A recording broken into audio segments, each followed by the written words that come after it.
The entire money-structured and materialistic-oriented society is a false society. Our society will go down in history as the lowest development in man. We have the brains, the know-how, the technology, and the feasibility to build an entirely new civilization.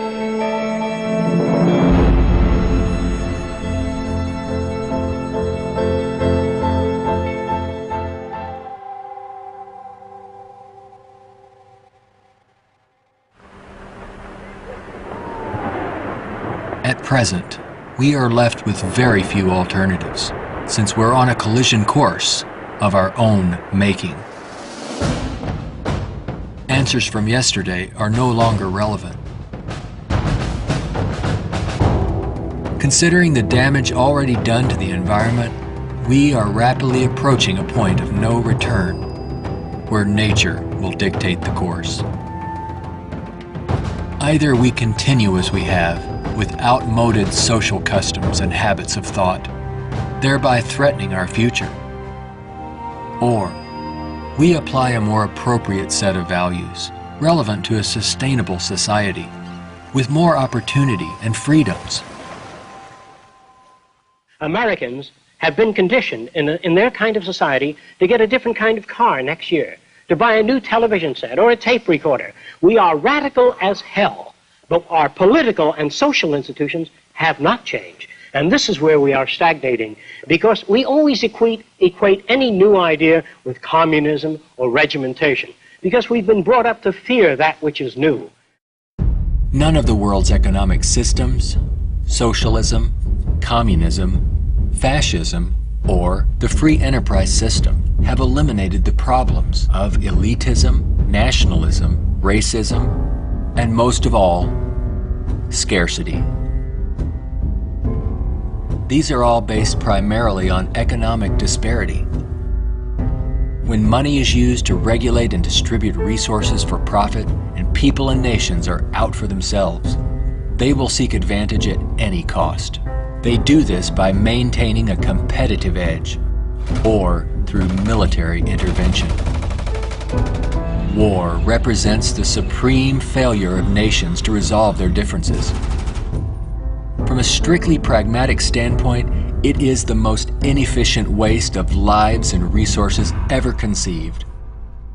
Most wars are for the control of resources and maintaining your position of differential advantage. They're not based on the dignity of man. They're not based on elevating human beings. It might elevate the human beings in the country that's the victor. It might do that. But as far as the rest of the world goes, the price is enormous. This crude and violent attempt to resolve international differences takes on even more ominous overtones with the advent of computerized nuclear delivery systems and deadly biological and chemical weapons.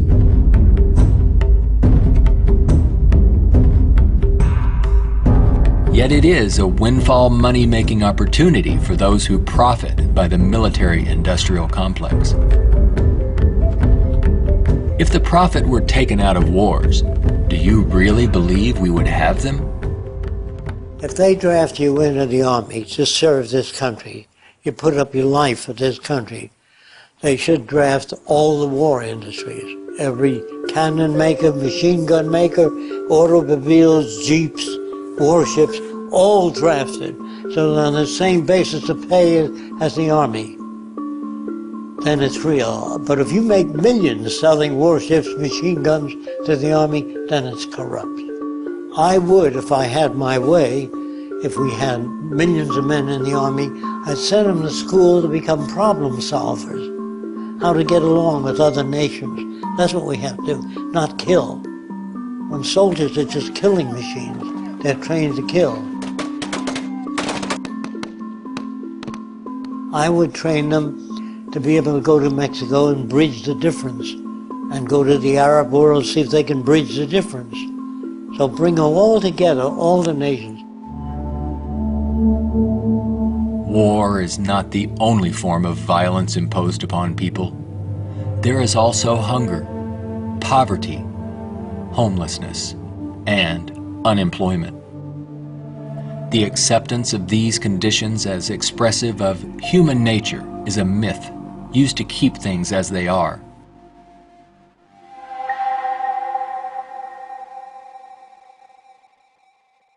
Genetics has nothing to do with greed, business, race prejudice. All of the operant systems in any society are part of your education, the books you read, the role models you follow, and the people you admire. The genes have nothing to do except with the color of your eyes, the shape of your nose, perhaps inherited features. The genes do not control values.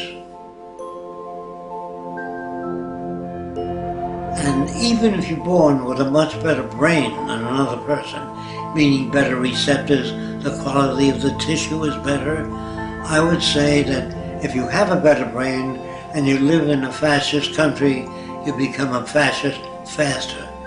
The brain has no mechanism of discrimination. The brain can't tell you what is relevant or less relevant, except experience. We are not born with greed, envy, hatred, or bigotry. Our behavior and values are reflective of the culture we are exposed to. If you were raised by the headhunters of the Amazon, you'd be a headhunter. And if I said to you, doesn't it bother you to have 5 shrunken heads? You say, yes, my brother has 20. So, is he nuts? No, that's normal to his culture. Social and environmental problems will remain insurmountable as long as few nations control most of the Earth's resources, and the bottom line is profit over the well-being of people. Putting profit first results in unnecessary suffering and aberrant behavior prevalent today.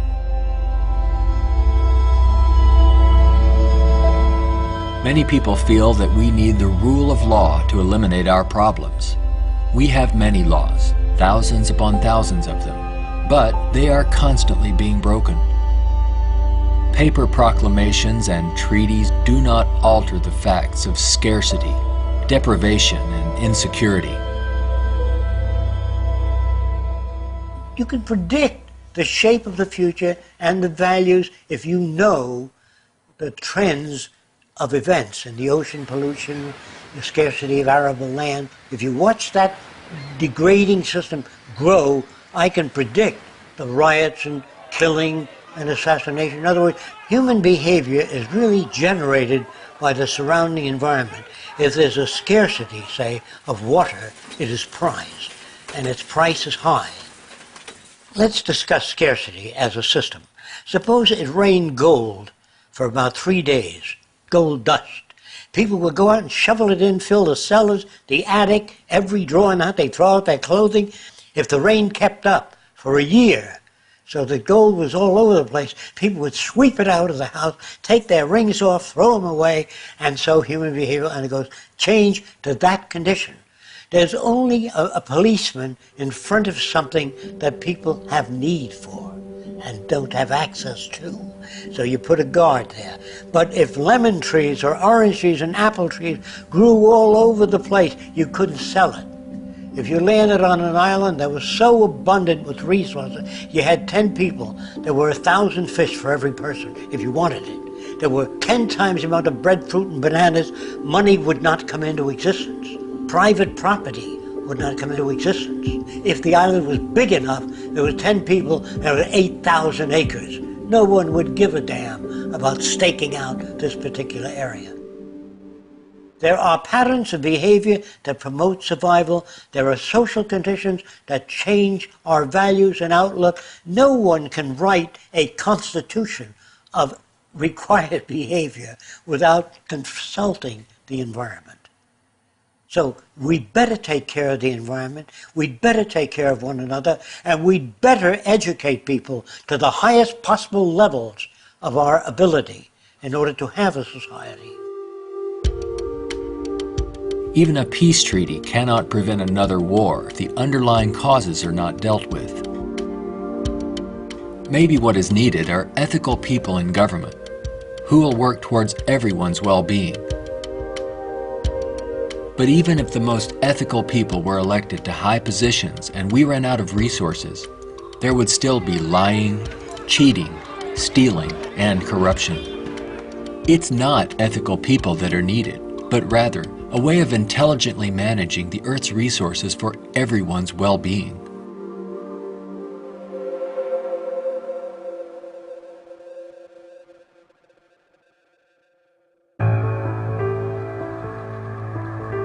Let's examine our social arrangements further.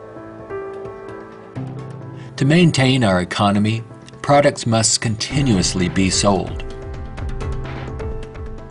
To assure this, they are deliberately designed to wear out and break down. Maybe you've noticed this usually happens right after the warranty expires. This corrupt practice is referred to as planned obsolescence, which is the conscious withdrawal of efficiency. Innovators go through the finest schools and then are required to design things that wear out and break down right on schedule. This results in a tremendous waste of resources and energy. We are plundering the planet for profits. If you think about it, it isn't a job people want, but access to what their paycheck will bring. Money does not represent anything real, and there's no gold, silver, or resource to back it up. You can't eat money or build a house of it. It's not even related to our real capacity to produce goods and services on this planet.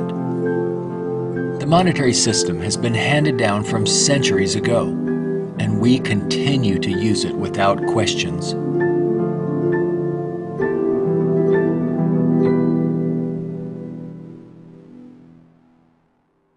This system will keep installing more and more automation, cutting down on the purchasing power of the majority of people. There will come a time, it's called the Gaussian curve, where employment is that, production is this, and purchasing power is that. The system stops. Banks fail, nothing works anymore. We're moving in that direction very rapidly. We have finally gotten to a place in 2011 where it's becoming obvious that the machine has beaten the man. We're incredibly productive with far fewer people. We are more productive. We are more productive as an economy than ever before. An iPad app can do more less than workers. 4 people. Just that there are fewer jobs. The jobs that do exist now can have lower wages because, for obvious reasons, a lot of people looking for a small number of jobs. The wages go down. That has huge impacts on the middle class and ripples out from there. We're moving towards social collapse.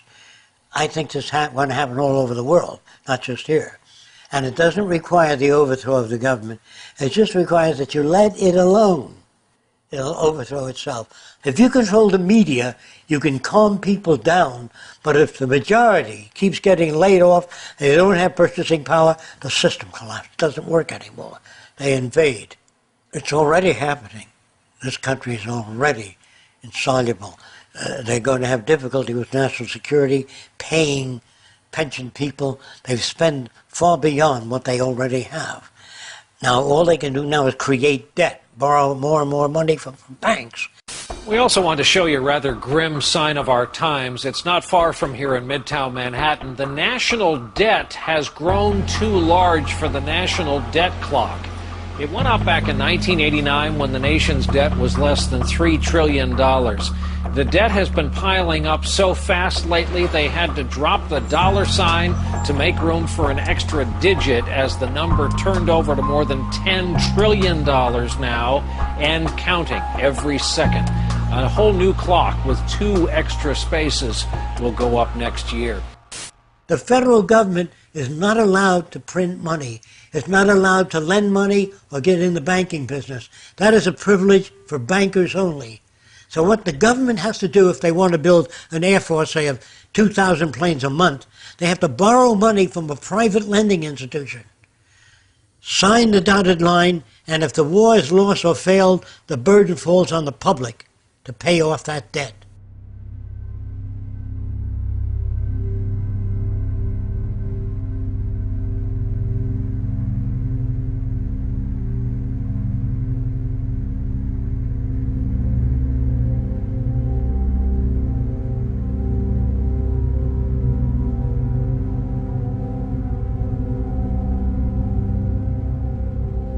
We find ourselves and our social constructs in a transitional state, a matter of social evolution. If we want to make it through these turbulent times, we must be able to adapt to change. All things change, including our social systems. Albert Einstein stated, "We cannot solve problems by using the same kind of thinking we used when we created them."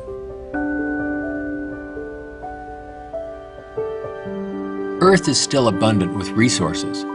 Our practice of rationing resources through monetary control is no longer relevant and is actually counterproductive to our very survival.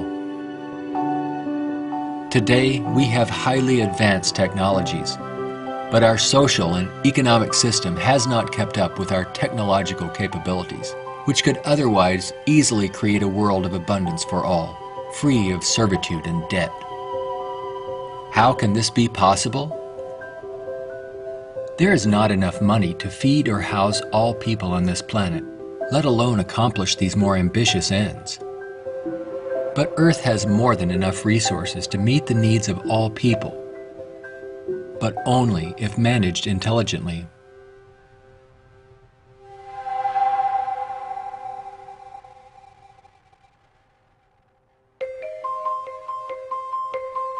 Jacques Fresco envisions a solution that he calls a resource-based economy. It is a socio-economic system in which all goods and services are available to everyone, without the use of money, barter, credit, debt, or servitude of any kind. It is unlike any social system that has gone before. Fresco arrived at this direction through 75 years of study and experimental research.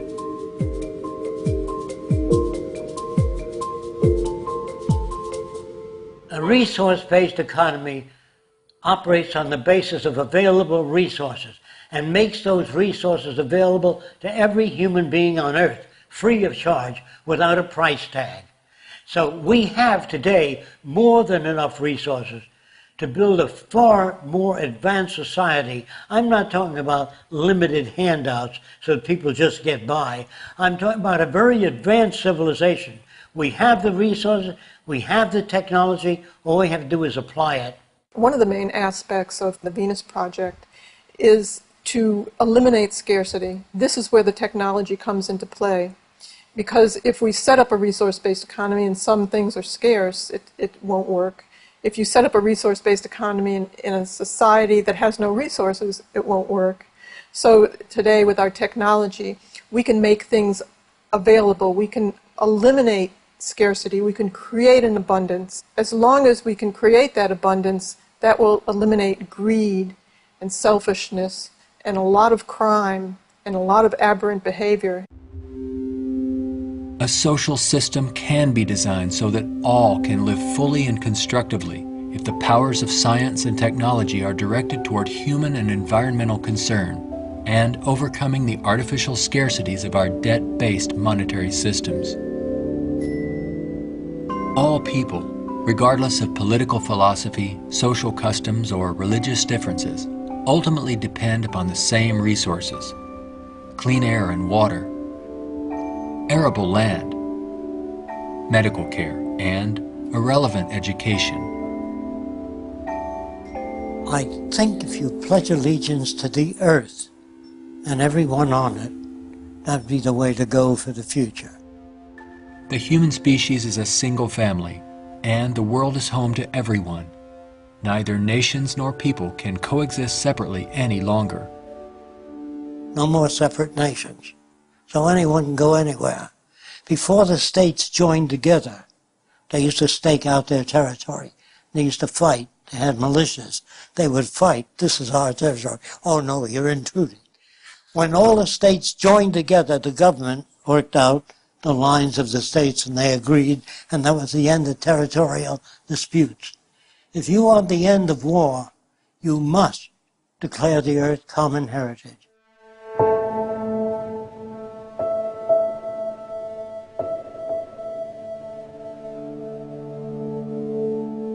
This has nothing to do with those who want to form an elite world order with themselves and large corporations in control and the rest of the world subservient to them.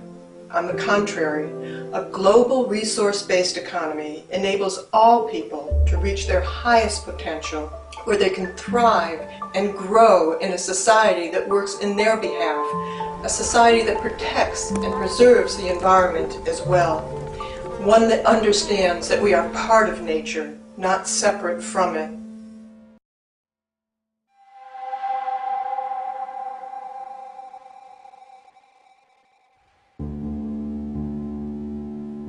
Some question what would happen to incentive if needs were met without our having to work to attain them. The question assumes humans have no desires beyond basic needs. If that were true, there would be no inventors, writers, or teachers. People work with passion on the things that interest and challenge them. Let's enable all people to have the opportunity to partake in the greatest challenge one can have, improving our world for everyone. Individuality will be emphasized rather than uniformity. This social arrangement will generate a new incentive system that values the protection of the environment and social concern rather than the shallow, self-centered goals of wealth, property, and power. It does not call for uniformity. It absolutely calls for diversity. The more diverse people are, the more individuality. So we emphasize individuality, creativity, innovativeness. This is the essentials of the design. It is not a group of scientists telling people what to do, how to live, where to go, what to follow. Motivation and incentive exist when people have meaningful tasks.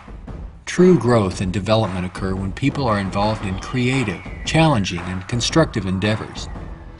However, motivation and incentive die in the daily grind of boring and repetitive jobs required to earn a paycheck.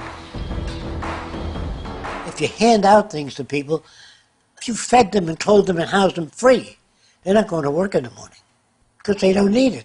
They got their housing, clothing, motion pictures, and entertainment. Well, why go to work? Work is painful, it's monotonous, it's boring. In the future, if people have access to all their needs, but they don't have any challenges, this is where it goes to pot. So people constantly are challenged by new things. In our schools, we challenge them with many things that are not solved and many unresolved problems. If you're well-fed and well-clothed, that doesn't stop your brain from working. That would mean that every millionaire does nothing and is turned off because he got all the means. That's not true. There are many millionaires that work 18 hours a day and don't have enough time. It has to do with your background and your education. The more you know about oceanography, astronomy, and all that, the more interest, the more alive you are. And if you're just given food, clothing, and shelter, now you can go to work. You don't have to worry about making a living, which your incentive would be boosted considerably. So I call that a new and innovative incentive system.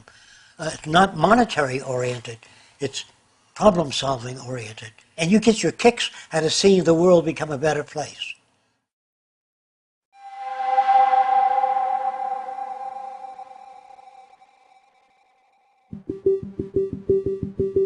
How can we use our technology wisely so that there is more than enough for everyone?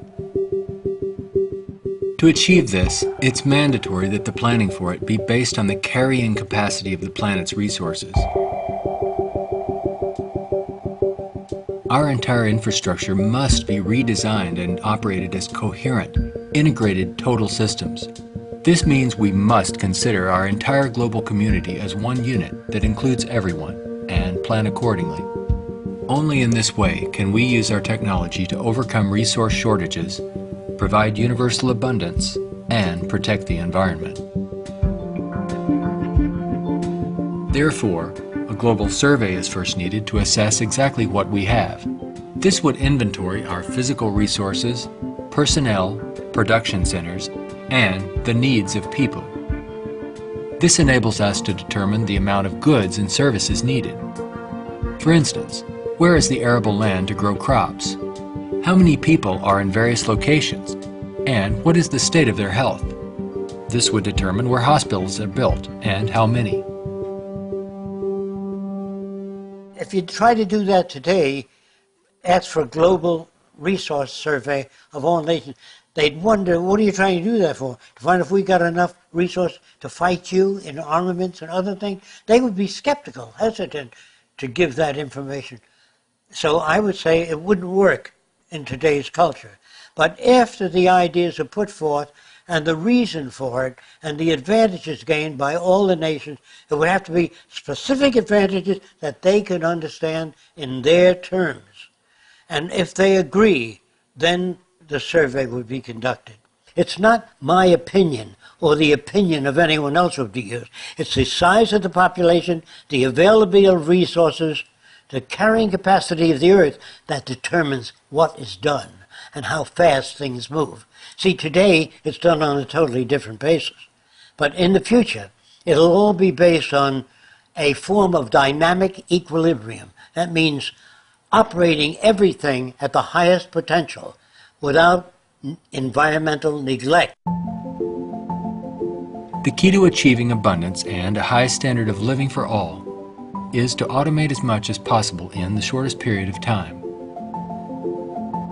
But during the transition, we have to bring together the technological capabilities of people working with computers and working with technology and building and designing methods of delivering these resources and the necessary industrial plants to process the resources. Our problems and their solutions are technical, not political. Most problems can be solved when technology and the methods of science are used to serve all people, not just a select few. But what is it that you want? You have to ask yourself, I want to live in a world where I don't have to fear that my children will go into another war, where there'll be deprivation or problems or disease. Do you know how to build that kind of world? No, I don't.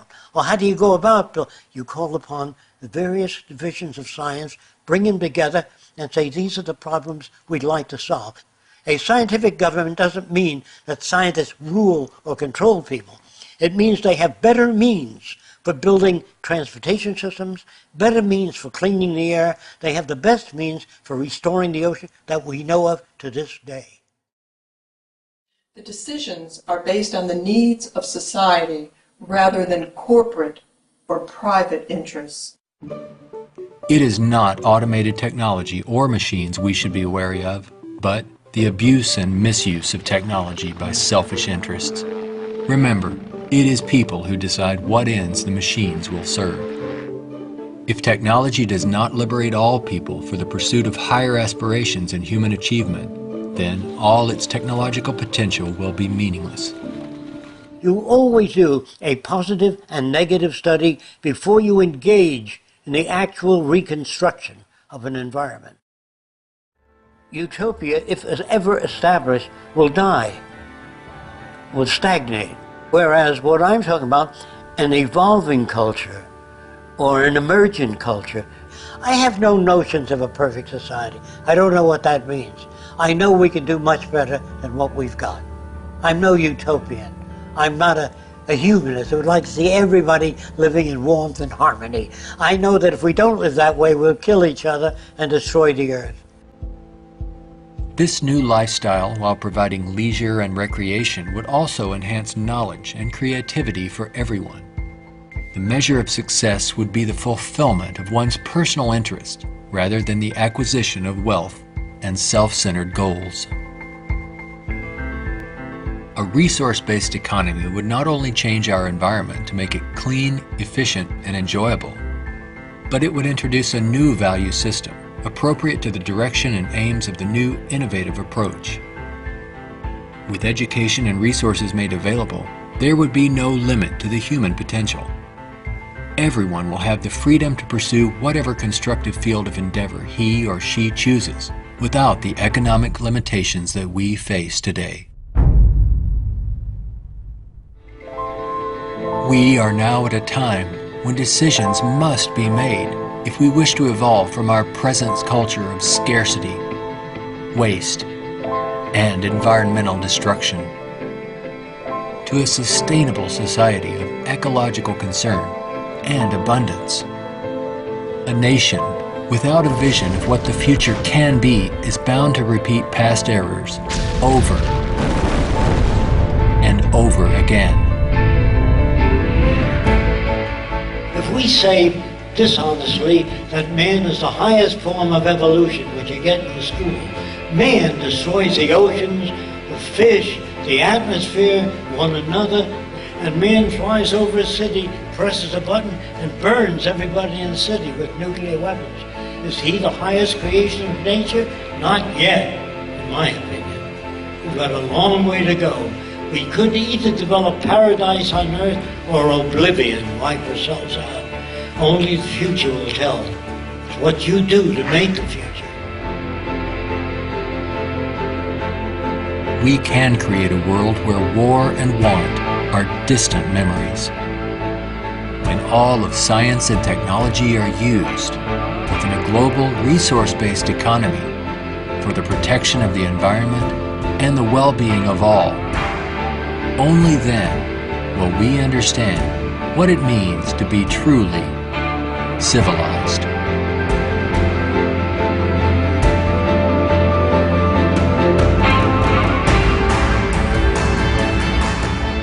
Be a part of the growing community of people working toward making the aims of the Venus Project a reality. Join us in our efforts to bring this vision of a positive future to a wider audience through the goal of a major motion picture. All of these things can be built with what we know today. It would take 10 years to change the surface of the Earth, to rebuild the world into a second Garden of Eden. The choice lies with you. The stupidity of a nuclear arms race, the development of weapons, trying to solve your problems politically by electing this political party or that political party, that all politics is immersed in corruption. Let me say it again. Communism, socialism, fascism, the Democrats, the liberals, there are no Negro problems or Polish problems or Jewish problems or Greek problems or women's problems. They're human problems.